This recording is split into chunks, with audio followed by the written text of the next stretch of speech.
Hello and welcome to the largest Easton Press book that I own. And in fact, it's the largest book that I own, period. I don't think that I own any books that are larger than this in terms of sheer volume. I do have books that are taller, and I do have books that are wider, but I don't own any books that have more straight up volume than this, unless you count box sets, in case I have one absolutely enormous box set that dwarfs everything else on my shelves. But for a single book, this is the biggest. In fact, it's so big that it doesn't even fully fit in frame. Let me fix that real quick, actually. There we go. So you can see that it just barely fits on the background I have here. It's a mouse pad that I've flipped over to use the nice rubbery underside of, and it actually has almost no height left to fit the book on, so it just barely fits in the frame, just barely fits on my workspace. This book is absolutely enormous. In fact, let me measure this thing for you to show you just how huge it is.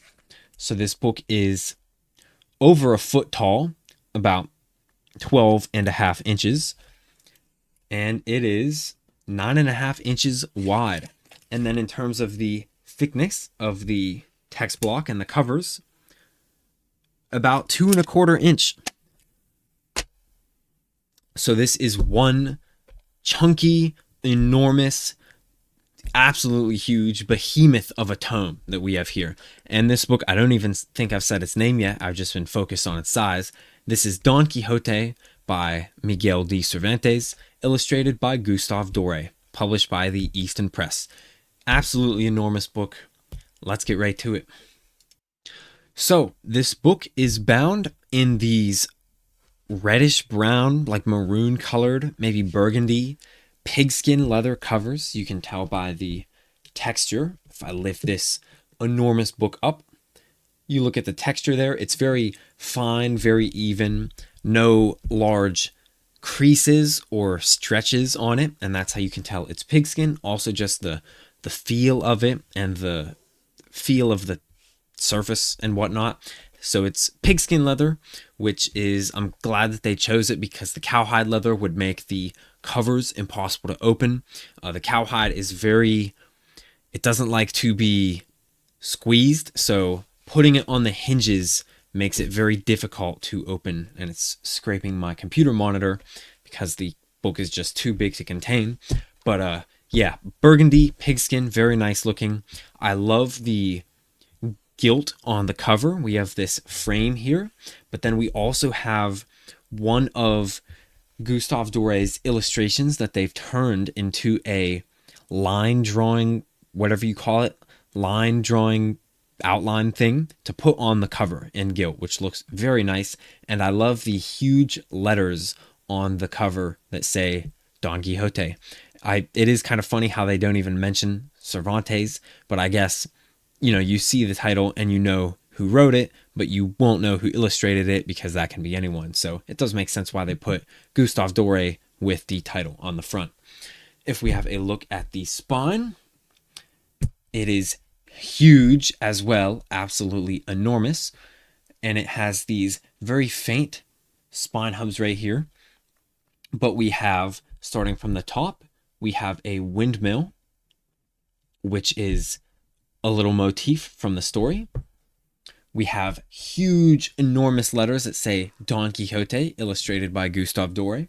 Just to give you an idea of how big this text is, it's, whoops, if I can not scratch the book, that would be nice. It is about 1 inch tall, the lettering, and the lettering is about, whoopsie, and that's going to happen a lot because this book is so big I have to climb on top of it just to touch it. But 6 inches across, 1 inch tall. You can see this font from a mile away on your bookshelf. And then we have the teeny tiny Easton Press logo at the bottom there. You can't even notice it because it is so small on the scale of this spine here. And then the back cover is completely plain. Looks like you could use this as a tabletop for something. I would not recommend that though. This book is too expensive for that, but Looks like you could. It looks like some wooden tabletop or something. I don't know what I'm saying. It's not. It doesn't look like wood. But anyways, let's have a look at the edges. We have gilding on all of the page edges, which looks very nice, as Easton Press usually tends to do. And then, whoops, there we go. Start the camera bumping count because that's going to go up a lot this video. But we have these red and yellow headbands, and you can see the weight of the text block is just so much that it's coming away from the headband. Not even the headband can contain the behemoth-ness of this book. But yeah, very nice exterior. I love the customization. Let's have a look at the interior. Whoop, hit the monitor again with the cover. Have to move this thing over. Oh. All right, now we're getting into the book. I think. Yep. There we go. So we have this, I guess we'll have a look at this first. We have this broadside here, which is the size of an entire page, and it doesn't even take up the entire book. But it just talks about Gustave Doré and Cervantes. I do like the design, though. Very nice looking. We'll set that to the side. But then the inside of the book is where the real treasure lays. So we have these huge silk moire end papers in this bronze color. Very common for Easton Press to use this color. I wish they would choose some different colors sometimes. It can't be that much more expensive. But oh well, it is what it is. We get the bronze, so we have to take the bronze. But it still looks pretty nice, I have to say.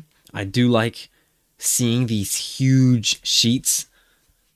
You could cut these out and put them into another book and it would look just fine, because you have so much of a sheet here. I still don't know what I'm talking about. Don't cut up this book, please. But here's the title page. My goodness, absolutely enormous. And I love the paper in this book. It is extremely smooth, just buttery smooth. But it is the history of Don Quixote by Cervantes. Text edited by J.W. Clark. And who translated it?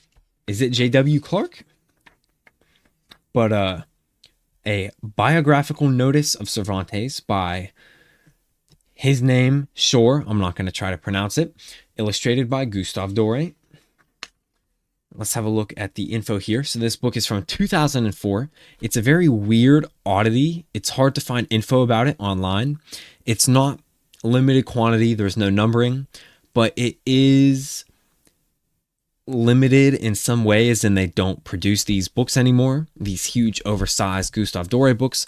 It's interesting though. It's hard to find info on. I'm not too sure how many were produced. I'm not too sure what the retail price was. I really don't know anything about this book other than what it sells for online. And this uses, does it say? First English translation. I don't know if it uses that first English translation. Does it really not say? Yeah, I don't know. I have no clue who translated this book, so, you know, if you buy it, just beware.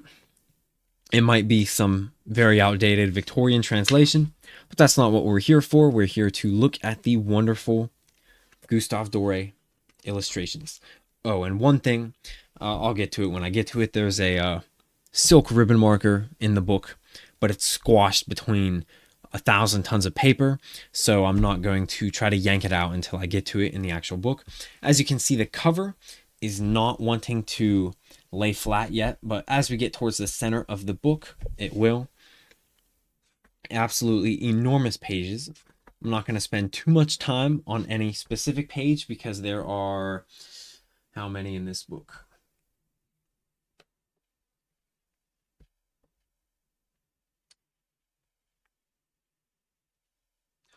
Well, I don't think it's 121. It's some huge amount that I can't find right now, but we'll get to it. List of illustrations. Absolutely insane amount of them. Look at how many. I can't even begin to list I don't know how many there are in this book, but it's easily like, what is this? 5, 10, 20, 5, 10, 20, no, 15, 20. So what, maybe like over 60. Whoops. Told you it's gonna happen. Yeah, this book's too big to handle. But yeah, like 60, 60, 70 illustrations, 80, I don't know. There's a ton of them in this book. Gustave Doré made an absolute ton of stuff. But let's continue on through this book, or we're never going to get through it. Biographical Notice of Cervantes.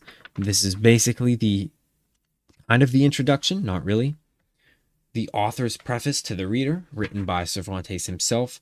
I don't really like the font that much. It's kind of weird looking. It's very thin, but I think it gets better in the actual book. I can't remember. Yeah, the actual font in the story is better. It's not too much better, but it is tolerable. Like you could read this. Here's the first one already. Incredible looking. Here is the first full page one, and this is what they all look like. Here, as you can see, this is bigger than both of my hands, splayed out. It is a huge illustration. So you are getting the utmost Gustave Doré detail in this book. Yeah, very good reproductions. If you buy a lot of the Gustave Doré like trade paperbacks on the internet that are like $20, $15 on Amazon and stuff that reproduce these illustrations, the thing that's always messed up is the contrast and the shadows and stuff. They're always way too dark or way too washed out, and there's no in between. Easton Press does a very good job with the Gustave Doré stuff. I will give them that, even though they have other flaws. But their reproduction of his work is very, very good. Very faithful. I love the way it looks. Love it. So yeah, this is one of the first ones in the book, starting off strong. And I simply can't flip through every page. There's literally one every like 2 or 3 pages. Absolutely insane. So I'll try to get some of the good ones, but we will unfortunately have to skip quite a lot of them.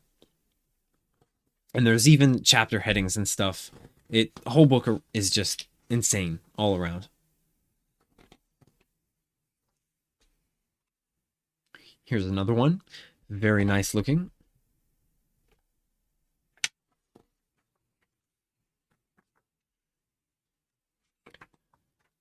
And another one. And I'm only going to spend a couple seconds on them. If you want, you can pause to look at them more, maybe zoom in on them some. I do have them.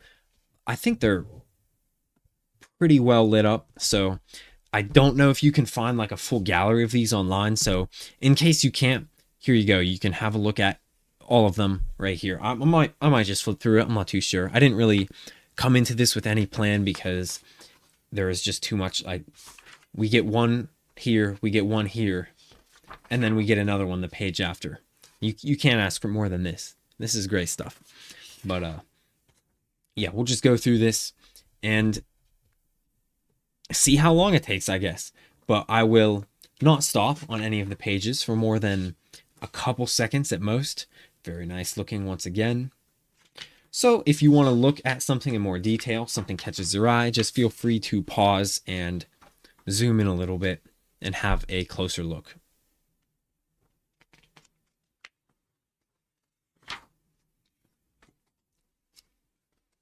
Look at that, a half-page chapter heading. But yeah, love that half-page chapter heading. It's so big that you fit less text on the actual chapter start than the heading itself. Just wonderful stuff. There's another one right there. And unfortunately, you are going to get this in 1080p because that's what my smartphone can give you. So you can't get them in 4K. Sorry about that. Hope this is enough quality though. Oh my goodness. It's just every page. There's the famous windmill where he charges at the windmills with the lance because he thinks they're evil giants or something. I'm not too sure, but love that. Absolutely love it. That's definitely one of the most famous, if not the single most famous, from this entire book, from the entire collection of God knows how many illustrations. We're only on page 40.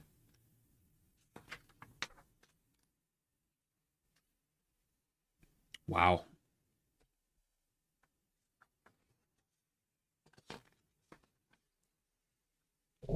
And maybe I'll try to prop up this book or the cover. Do I have anything? Well, I do have something, in fact. I have this other Folio Society book. Or not. Oh, sorry, too tall. We'll just keep going. I'll hold the cover up and suffer for however long this takes, but here we go. I love the little ones too. They're just, in a normal trade paperback, these would be half-page illustrations, but in this book, they're just tiny little motifs in there.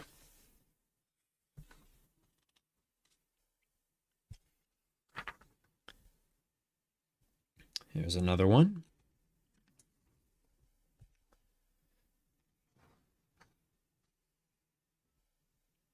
And another one.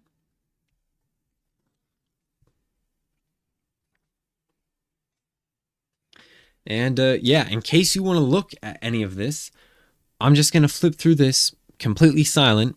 Maybe I'll say a few things here and there for the next 20 minutes, and we can just admire these wonderful Gustave Doré illustrations together.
He charged the squadron of sheep.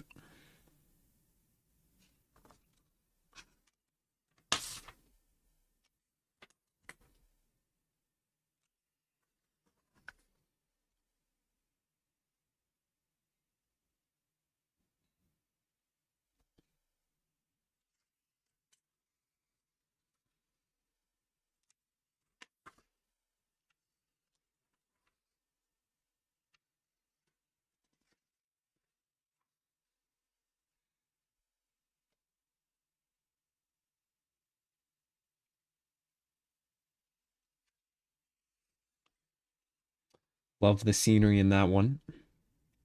Looks like a shot out of a movie.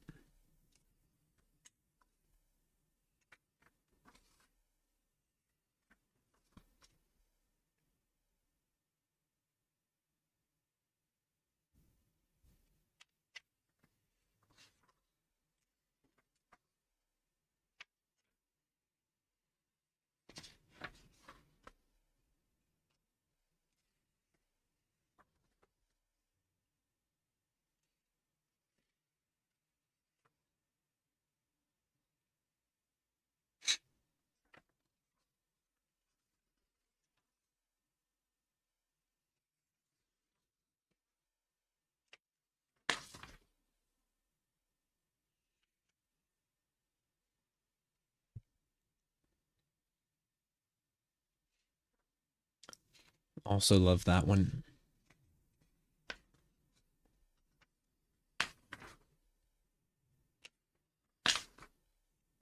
Ooh, gotta move the book a little bit just so the pages don't clip my computer monitor.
Let me move this monitor up.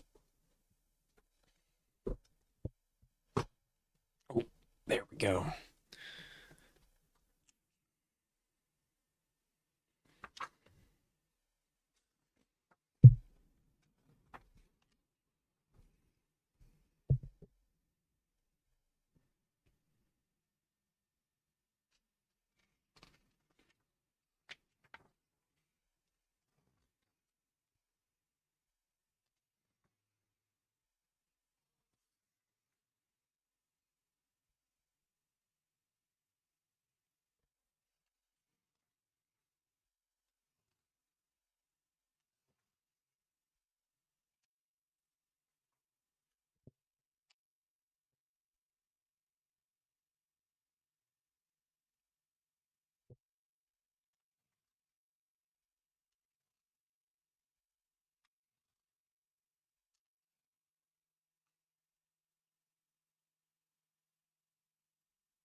I do not know what that creature is, but that is a very cool looking drawing.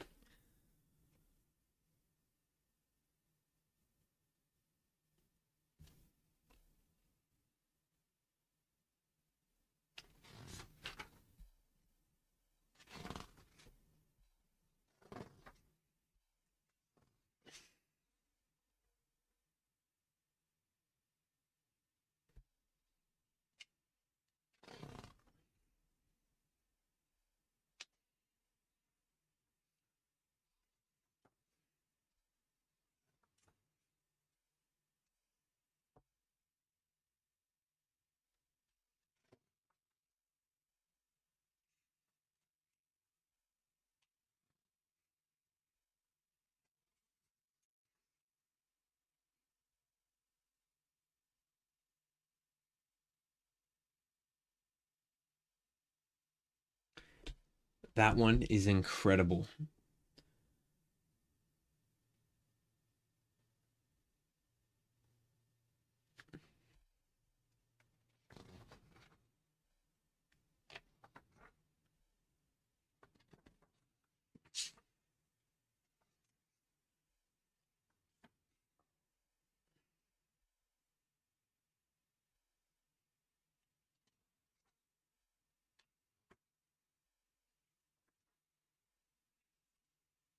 There's the tail end of the bookmark.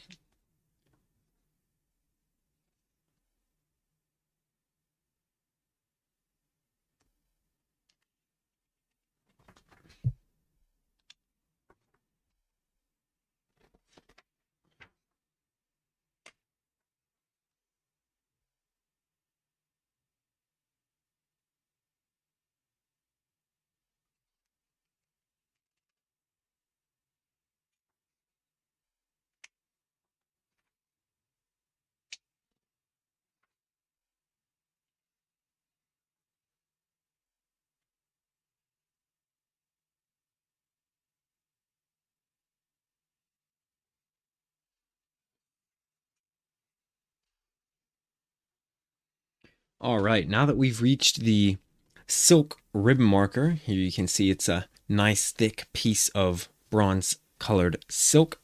Like all of the Easton Press bookmarks are, nothing too special. But now that I've reached that, I'm going to use that as a checkpoint, and I'm going to stop here and get back at it real soon. All right, we're back, and let's get right back to it. Ooh, love that one.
This looks like a scene from Dante's Divine Comedy, if I'm being honest. Looks like one of the circles of hell.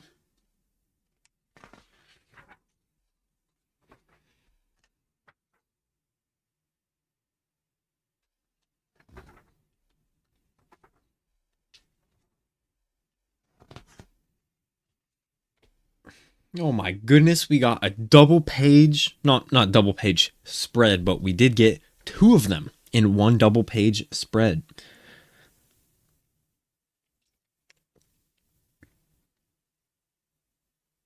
Wow, this one on the left is incredible.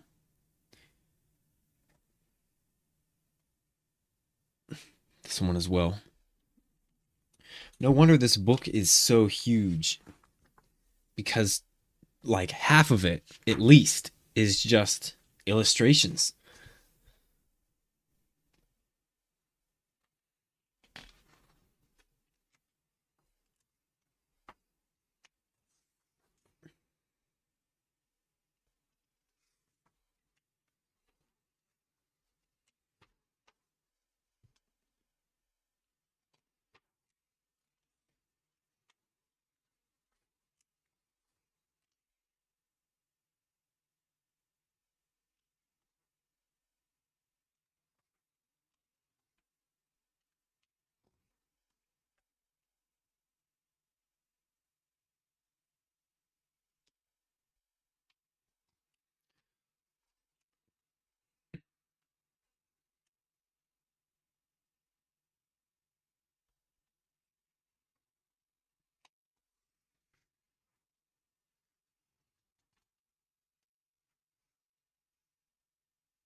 Looks like we're finally over halfway through the book. Well over halfway. I didn't notice till just now, though.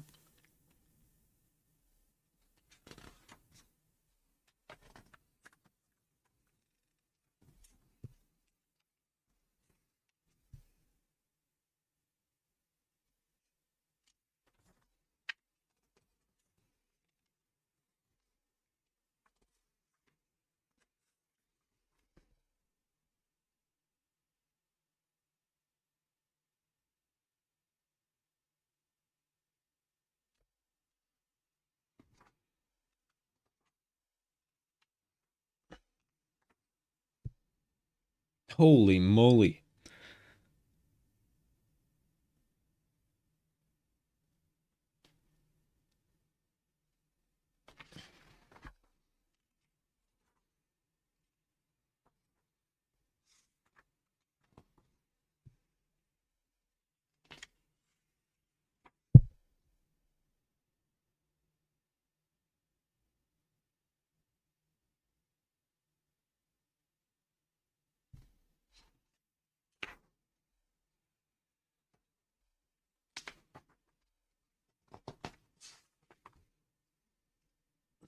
Another great one there.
Whoops.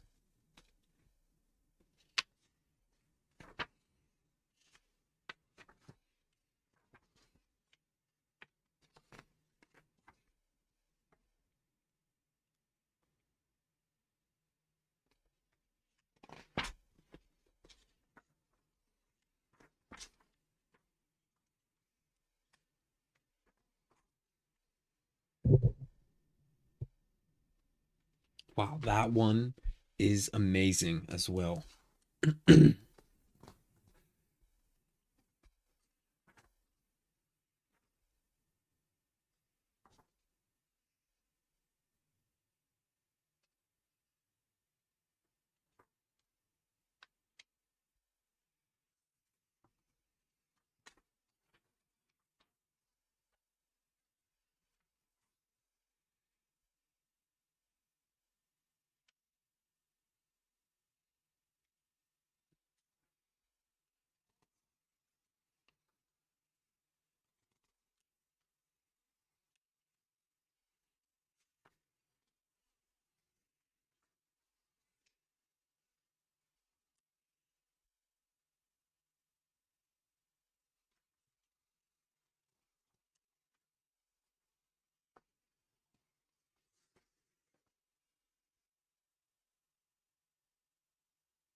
Wow, that one is beautiful.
Is this it? Chapter 70? Perhaps, maybe.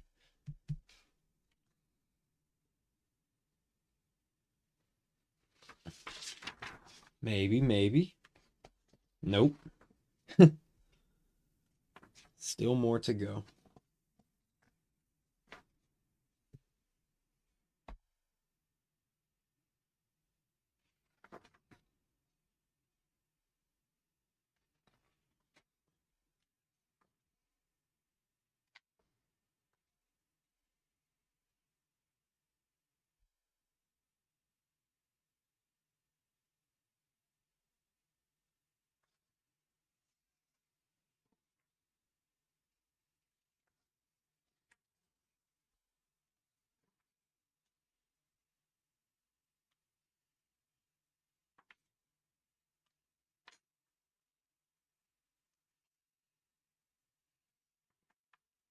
And there it is.